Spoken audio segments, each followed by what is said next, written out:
Hey guys, how's it going? It's Denny here, one call. So I kind of had a little experiment I was doing, and I thought it'd be cool if I brought you guys along with me. So let me flip you guys around, point you down the engine bay, and I'll explain what's going on. Let's get in it.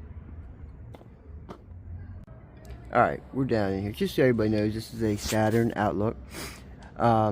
It's actually we'll say the one called Diagnostic service vehicle.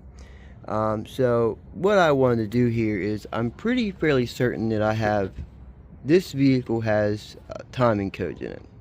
Check engine codes with the timing. Now, this vehicle has page after page after page of technical service bulletins for it, and one of the technical service bulletins is the camshafts actually move. Like this is the front of the engine, of course, where the sensors are, and then that's the side towards the transmission. Well, one of the technical service bulletins is the cams actually move, and they move too far away from the sensor, and it causes a check engine code. Well, the fix is you take it apart, measure it with a set of calipers, see how far it moves. If it moves within this far, you can put a thrust washer in there. If you can't, you got to replace the head. Or if the engine is between this bin and this bin, you just have to replace the head. So, me personally, if the engine is not physically out of time, I'm just going to drive it, because I'm not replacing heads and all that and all this for a vehicle that's a 2007, and I'm just not doing all that. So I just basically want to see if the engine is actually physically out of time. And I have an issue of a misfire that I've been chasing, and it's not bad enough that the engine is not bad enough that I'm getting a check engine code, not bad enough that anybody else in the world notices except me. But I'm just that person. I want to know, and I want to know why. So what we got going on here is I got my in cylinder pressure transducer here. I got it down here, and this is actually cylinder number 4. And I have a sync wire on cylinder 4 coil pack. These are four wire coil packs. So you just get a little 5-volt square wave when the coil is unplugged, so it doesn't hurt anything to just run that straight into the oscilloscope. I have a wire on the, I don't know if you can see it or not with the light there, but right down here, right there, I have a wire on the exhaust cam position sensor. I have one on the intake cam position sensor. So I have 1, 2, 3, 4 channels set up. Now the plan is I'm going to record this, okay, put this spark plug back in, put this side together, and then I'm going to go to the back cylinder, which is way back yonder, back in there, in the darkness, and do it on that side. And basically what I want to see is, are my cam position sensors in the same relationship to the pressure peaks and cam opening, cam shutting, and ignition timing, and all that stuff in the same relationship in the back bank as it is in the front bank, is basically what I'm after here. So I just thought it would be cool for you guys to come along with me. Now this is going to kind of be like haha, here it is kind of video. And then next I have another video that we're going to do about, I know, here we go again with secondary waveform, secondary ignition, but I'm going to use it to prove an issue, and then we're going to fix that issue, and then we're going to recheck the secondary ignition forms and see if that issue is fixed. So basically it's just a cause, a solution, and a confirmation kind of thing. Cause, confirm, correct, as Dave would say, of an issue, just so you guys can kind of see that, like, these waveforms and stuff that we talk about aren't just kind of like gripped out of the sky and just like looking at a needle in a haystack. Like, sometimes we actually know that what we see is what's actually going on, because I know for me, sometimes after a while they kind of all blur together until I started actually seeing them. Like for myself, like between one and the next one, you're like, I think this person just, literally sometimes you think they already know what's wrong with it, and then they went back through and just put the scope on it. It was like, oh yeah, this is what's wrong with it, like they just saw it, but kind of already knew, like just to kind of make it look good. But so I figured this would be a good one for you guys to see, to like actually show you that these actually match. Like this actually is a real thing. Like this, that what we see on the scope is actually a problem with it. This is actually what's wrong with it. This isn't just a guess or a joke or a game. Like what we see with the scope, or what we see with waveforms, what we see with our equipment, is what's actually wrong with the engine. So when we're doing diagnostics, we're doing this stuff because we want somebody to know, or we want to know actually what's wrong with it, not, oh, that's a cool little design on the screen, let's tear it apart and find out what that meant, you know. So thankfully somebody who's already done all that stuff for us, they've already known that, oh, this means this and this means that. So we just have to get that knowledge in our head, and I thought it'd be cool for you guys to see. So let's get this waveform recorded real quick. We're going to jump on the screen here, get this waveform recorded, and then we will switch to the other bank, do it real quick, and then we'll compare some notes, and that'll be a wrap on this one. We'll try to keep it short. Alright, thanks guys. Let's get on the screen here. So I guess I kind of forgot to tell you guys that I am using my paperweight hand tech, just because it's the only thing I have that does 4 channels.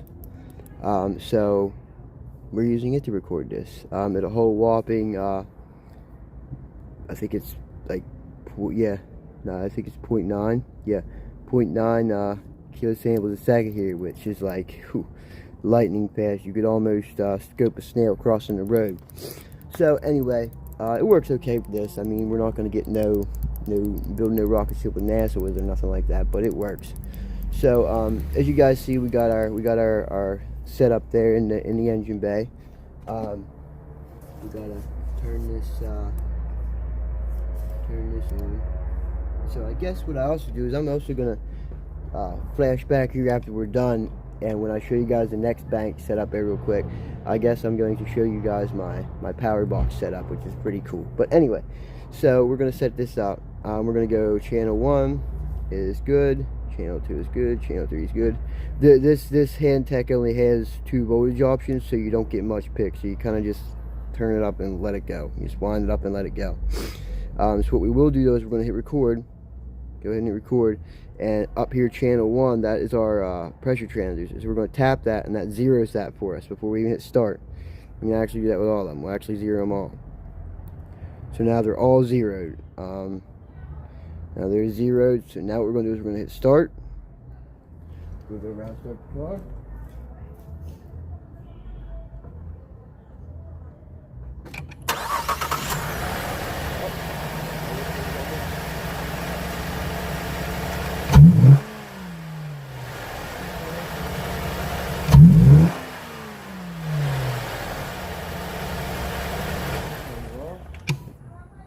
Back around.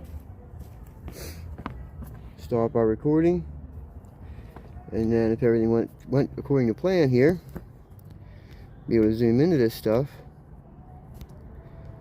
and move these out of the way here. I like to shrink them down, so I don't need to be that tall.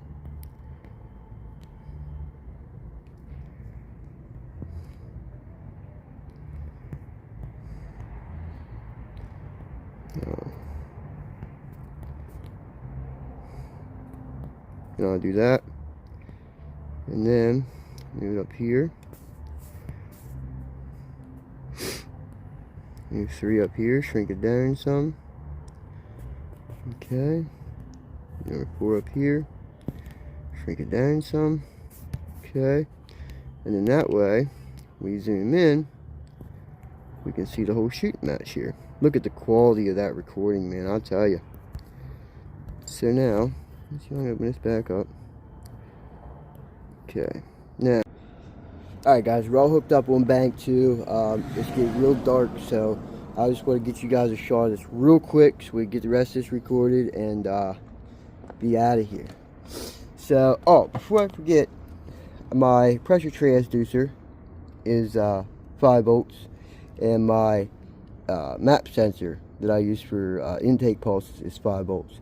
So what I did was I wired them to a USB cord to my jump pack that has a 5 volt output, and it's regulated. Anyway, back to what I was doing. So now I got my pressure transducer in the back in cylinder 3. I got my sync wire hooked up to that ignition coil. My wires for those wires for those cam are both at my computer because they're too hard to get to. They are dark blue and white, dark green and white, 56 and 59. Got them back probed to PCM. That should be everything. So let's get back to Hscope, and we're going to record that bank too. Okay, so now that I got them all working, I'm about to turn the battery box on, and I just had to use piercing probes in my cam sensors. I know, but it's my car, so, and I'll seal them off with some fingernail polish.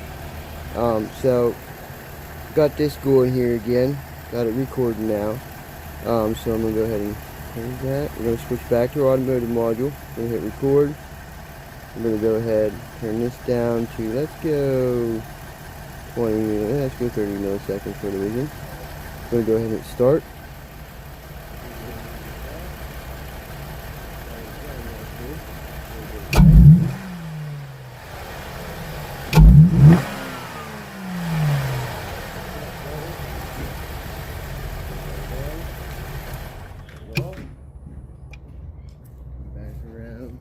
Hscope.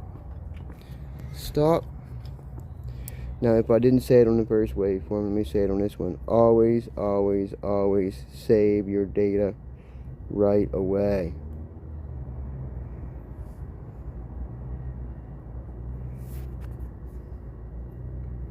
I'm going to set IG IN CYL, and then we're going to do cam bank.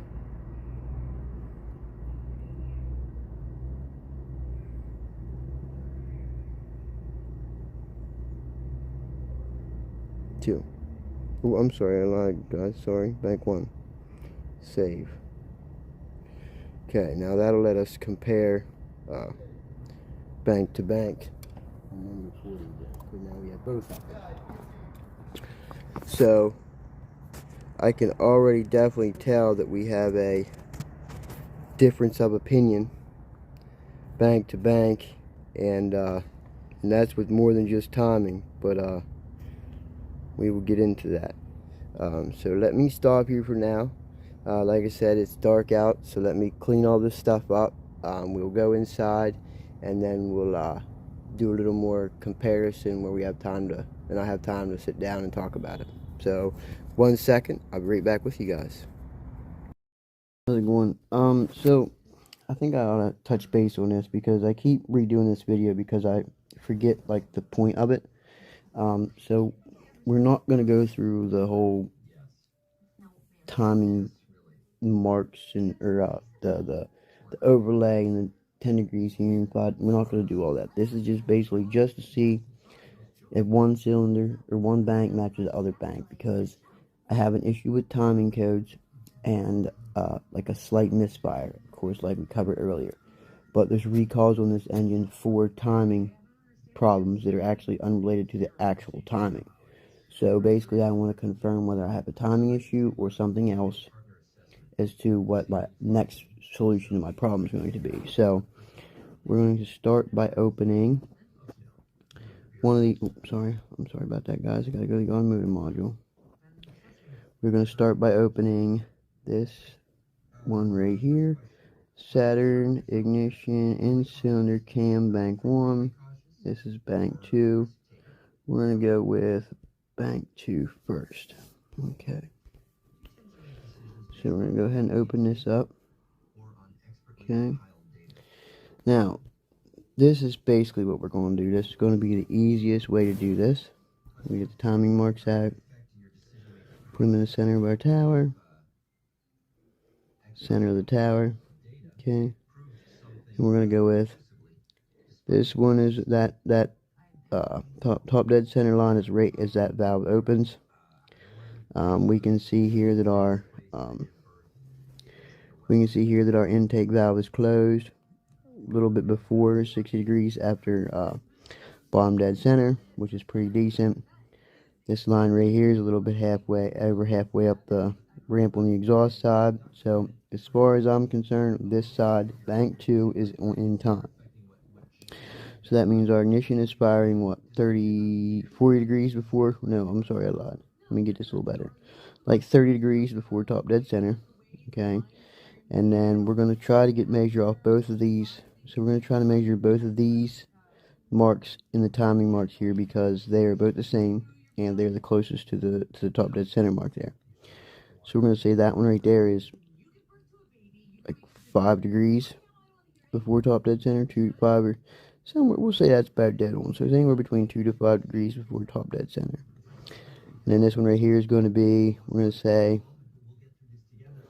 like 65 degrees before top dead center. So we got 30. We got 2 to 5.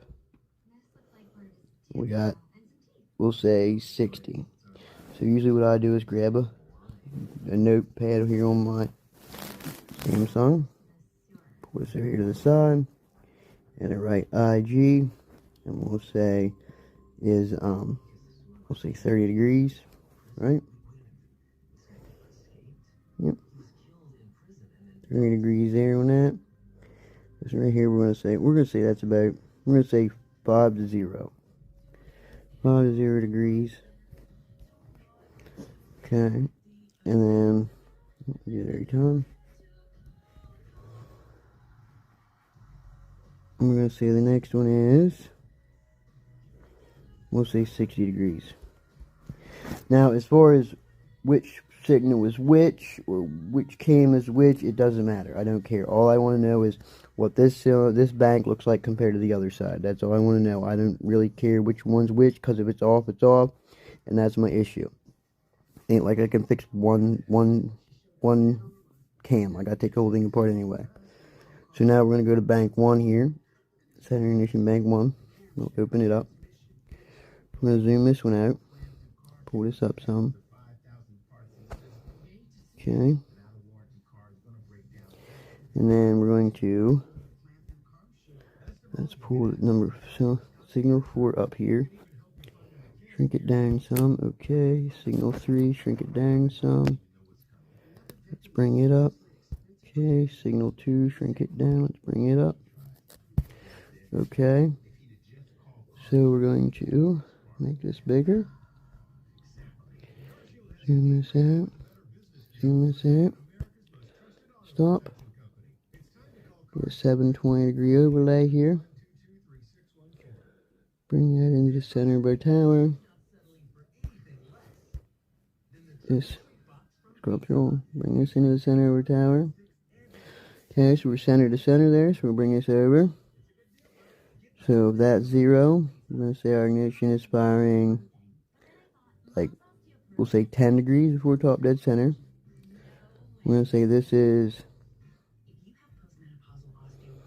134 degrees.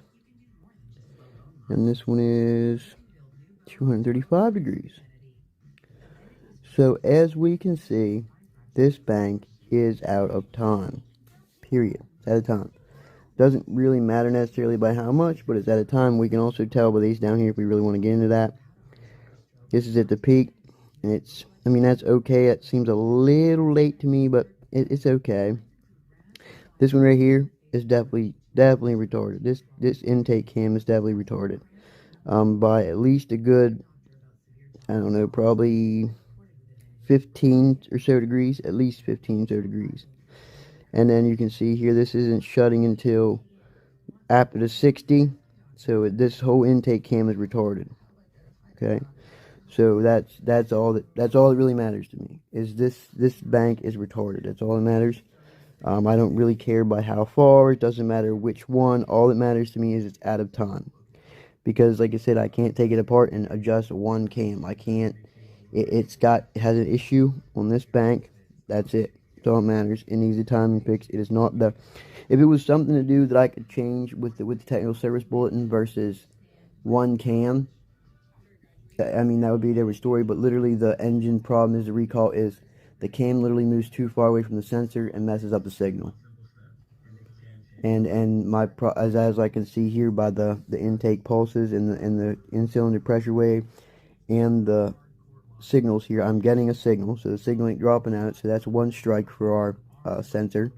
And two, it is out of time, like physically out of time, so that's strike two for our, sorry, not the sensor, but for the recall. So that is not our issue. So as you can see, we're definitely out of time here on this bank, like I said, by a pretty good bit actually. Let's go back to the one I was looking at. I'm going to go this one. I want to see something again. So yeah, as you can see here on this one, our small one before our big one is, this one's pretty much dead center. This one I said was like 0, and this one's right there to the edge of it just a little bit. And then we go back to this cylinder, this one number 2 here, or number 1 on this one. You can see it's not even close. So it's definitely off by a good chunk actually. Now, I'm not saying that these cams or these actual signals here are going to be identical on both sides. That's not what I'm getting at. I'm just saying that, like, they don't match up to the timing marks, and the in-cylinder pressure overlays don't match. The ignition is firing at 2 different spots, and this is idle, so nothing should be adjusted, nothing is moving, even according to scan tool, nothing is moving. So my ignition is firing at a different time, my exhaust timing and my intake valve timing is different, and my ignition or my cylinder overlays here on the correct timing waveform that I found on Rotkey, which I didn't bring in here because I have no way to do on screen with it, and I have no way to even import it, so I'm like going back and forth. One of these waves overlays the other wave pretty much spot on, and neither one of these waves are even close to the other bank, so that I tell you right there that it's off. But also after this, I also thought of another way to confirm this, which I thought would be pretty cool. I said, well, I have a bank that is not firing right, so let's do this. So this right here is my crank sensor. Okay, this is a crank sensor in my vehicle. So what we're going to do is we're going to grab this right here, settings, 1, 2, 3, 4, 5, 6. So we're going to get rid of this one, and we're going to put it at the end, because this is synced off of cylinder 2. Cylinder 2 is firing, cylinder 2 is firing. Then we're going to go here, we go channel 2, frequency. We're going to click it, and we're going to stretch it up taller so it's easier to identify. Okay, now what we want to do is also we want to grab this ruler. Cylinder 2 is right there. Cylinder 2 is right here, because this spark is going to fire. The actual spark is going to happen at the close of this, at the turn off of this square wave here. So that's why I put it on both sides of that. Now, if we look at this waveform here we got. Now, if you can imagine this hump here goes straight across here. This little spike isn't there. Okay? Each one of these humps is literally a cylinder firing. So you see when 2 fires, we have this big rise here. Put a ruler in here, makes it a little easier to see. Okay, cylinder 2 fires, got a big rise. Then we see cylinder 3 firing, it doesn't even go close. Cylinder 4 fires, back up again to the ruler. Cylinder 5 fires, gap. Cylinder 6 fires, clean up to the ruler. Cylinder 1 fires, doesn't reach it. Cylinder 2 fires, clean up to the ruler again. Cylinder 3 doesn't reach it. Cylinder 4 up to the ruler. Cylinder 5, you see that big fall off? So basically this engine is 1, 2, 3, 4, 5, 6, like a small block Chevy was back in the day. So bank 1 is 1, 3, 5, bank 2 is 2, 4, 6.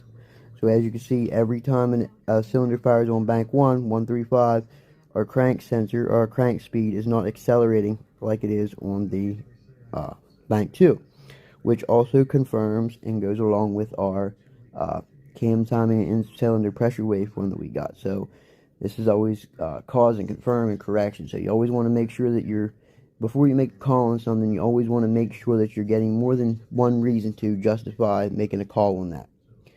So I have like 3 reasons. I have an odd running misfire. It's not bad enough to make the engine actually come up with a misfire, but it runs off to me. Being it's my vehicle and I drive it every day, I can feel that it's not right sometimes. I also have the cam and crank sensors signal check engine codes. I have my in-cylinder pressure waveform and my cam timing waveform, and I also have my crank speed waveform here, frequency waveform, that I can tell that every time cylinder fires on bank 1, I'm not getting the same, we'll say same combustion, same acceleration, same power out of every cylinder on bank 1. So I just thought that was neat. I want to share it with you guys. Like I said, I do apologize for not getting this done sooner. I kept doing this over and over and over again, and it just wasn't, I didn't like the way it was coming out, and I was stretching too far into one thing and too far into another thing, and like, I just want to keep this simple. This isn't really about like the actual physical timing. This is just about what is causing my issue. Like, is my timing off? Okay, enough said. I don't need to know how many degrees. I don't need to know this way or that way. I just need to know this bank is off, which matches all this stuff. Check, check, check, check. Now, hopefully sooner or later, Martin will make it so that we can use a 512 max and a Wi-Fi oscilloscope, or 2 oscilloscopes at once. Even if you had to run them both at a slow speed, that'd be pretty cool. Hint, hint. Just kidding. No, once again, guys, I'm not sponsored by Martin, Loren, or Hscope. When I find a product I like, and it's a good quality product, and technical support and customer support's there, and we have a great group going on Telegram that we can communicate back and forth. So if you have a question, there's a bunch of great people on there. An automotive group that you can join if you do automotive or whatever you may need. There's always help on there. And if nobody can answer your question and you get pointed around to it, Martin, the guy that designed all this stuff, will answer your question. Now, you're not going to buy any other thing or find any other device or software out there that you're going to get that kind of support from. And we're working on expanding our waveform library. There's all kinds of us. Like, I'm getting busier and busier, so I'm having less and less time to get on Telegraph. I'm sorry. So if you guys message me something and I don't get back to you right away, or you post a comment on my video and I don't get back to you right away, I will.